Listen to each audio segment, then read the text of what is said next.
जागा वाटपाच्या चर्चेसाठी 7 ऑगस्टला पहिली बैठक होईल असं जयंत पाटील यांनी म्हटलंय। जागा वाटप झाल्यावरच उमेदवार जाहीर करा असं जयंत पाटील यांनी मवियातील पक्षांना आवाहन केलंय।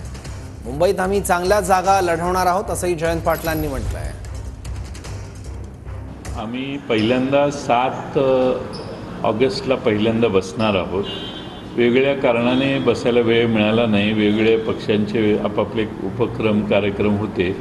आता 7 ऑगस्टला पहिली मीटिंग काँग्रेस, शिवसेना, उद्धव ठाकरे आणि राष्ट्रवादी काँग्रेस शरदचंद्र पवार पक्ष अशी मीटिंग होईल। तिन्ही पक्षांनी संकेत बाळगले पाहिजेत की महाविकास आघाडीत जागा वाटप झाल्यानंतरच आपापले उमेदवार जाहीर केले पाहिजेत।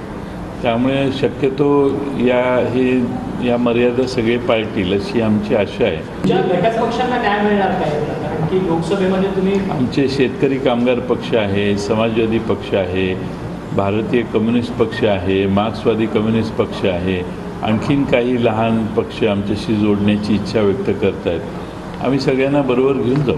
किती जागा मिळाव्यात याच्या बाबतीत कुठंच भाष्य करत नाही, कुठल्याच जिल्ह्यात केलेलं नाही आणि न करण्याचं कारण की आम्हाला सर्वांना सांभाळून काम करायचं आहे। आम्हाला महाविकास आघाडीचं यश हे जास्त महत्त्वाचं आहे। मुंबईतही आम्ही चांगल्या जागा लढवणार आहोत, पण त्याचा आकडा सांगणं आज आवश्यक नाही आहे।